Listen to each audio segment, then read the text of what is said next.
Exercise for installing soothing strokes into old traumatic memories.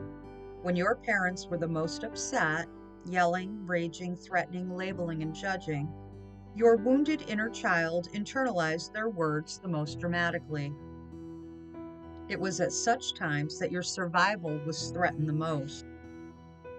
You imprinted their words and you remembered them. So you need to go back into those scenes and let your championing adult give your wounded inner child some new words that are both nurturing and soothing. Without some new and soothing auditory imprints, your wounded inner child will continue to talk to himself old shaming words. The following exercise will help you remap the old shaming scene and install a new voice. It is preferable to select a traumatic memory on which you have already done some original pain work. If you select a scene you have not worked on, be very careful, as you can easily get overwhelmed. Please follow the instructions exactly. It is recommended that you either record this exercise on your tape recorder or have a therapist, trusted friend, or support person take you through the steps.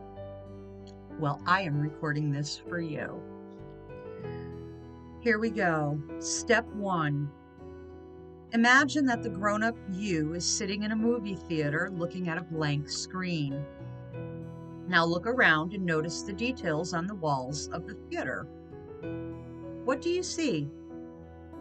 Look up at the ceiling. See that it is inlaid with beautiful carvings. Now look at the screen again and see the title of the film. You're reading the words, old traumatic scene. Now imagine that you are floating out of your body and sitting 10 rows in back of yourself. You can see the back of your own head, and you can see yourself looking at the screen. Now make an anchor with your left thumb and one of your fingers. Step 2. While holding your anchor, see yourself looking at a black and white movie of the old traumatic scene. See yourself watching it from start to finish.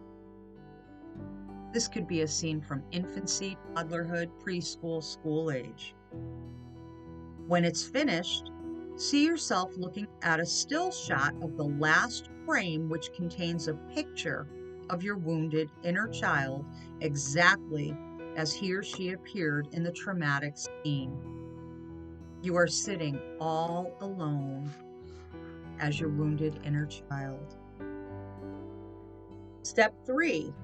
Now let go of your anchor on your left hand and float back into the self who viewed the movie. You are now in your body. Imagine yourself walking into the picture on the screen. Now you are there with your wounded inner child. Ask your child if you can hold him or her. If he or she says yes, pick your inner child up and gently stroke your inner child as you tell them the soothing things your inner child needed to hear when your inner child experienced that trauma.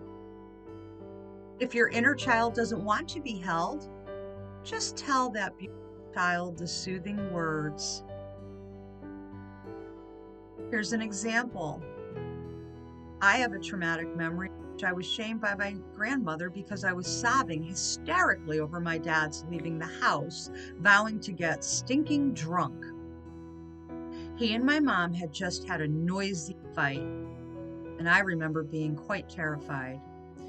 In working on that scene, I gently held my 10-year-old wounded inner child. It's okay, John. It is very scary to think of your dad getting drunk again. It is perfectly normal for you to be frightened, to be afraid your dad will never come back, or that he might even hurt your mom. You can cry as long as you want because I'm here to protect you now. Moving on to step 4. When you have finished nurturing your child, imagine the entire traumatic scene being played backwards this time in full color.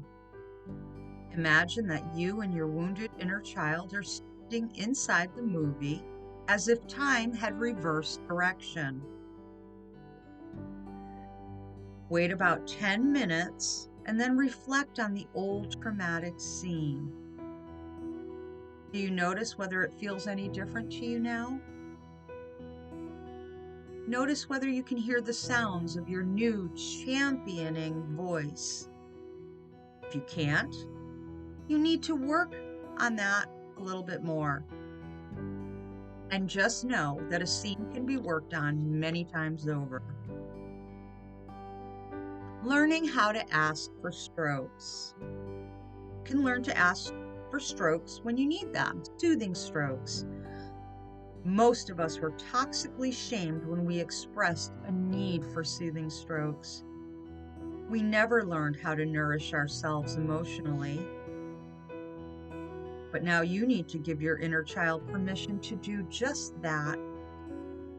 When someone shames you, it's very healthy to call a friend and ask that friend for a soothing stroke. You can call and say, "Please tell me I'm a good and valuable person," or "Tell me how much you love and value me," or even "Tell me some of the things you like about me." Think of what you would do if you were starving. You'd find some food or you'd ask a friend for it, right? Your inner child doesn't realize that you can do the same when you are emotionally hungry. It is perfectly healthy to ask for the specific kind of strokes you need. You already know what some of them are. Beautiful women are often overloaded with strokes about their physical beauty. If you are an attractive woman, you need to ask for different kinds of strokes. For example, if a man tells you how beautiful or sexy you look, you can tell him, "I already know that. What else do you like about me?" I get a plethora of strokes for my mind. I'm told things like, "You're a genius. I don't know how you do it." But what I want are body strokes. So I'm teaching my inner child to, "I already know I'm smart, but how do you like my body?" This is not easy, because most of our parents were adult children who themselves were stroke deprived. They were pretty stingy about giving soothing strokes. Besides, stroking your inner child often and in the specific ways he needs, teach him the following. Give all the strokes you can to others. It's okay to give yourself strokes. It's okay to ask for them. And it's okay to ask for the kind of strokes that you need. Your inner child needs this continuous stimulation and protection. As your inner child's champion, you can give him the 3 P's of therapy that Eric Berne described. These 3 P's, potency, permission, and protection, are also the elements of healthy parenting. And I like to add a 4th P. Championing is an ongoing process that involves corrective learning. This demands effort and practice. Let's look at that 4th P now.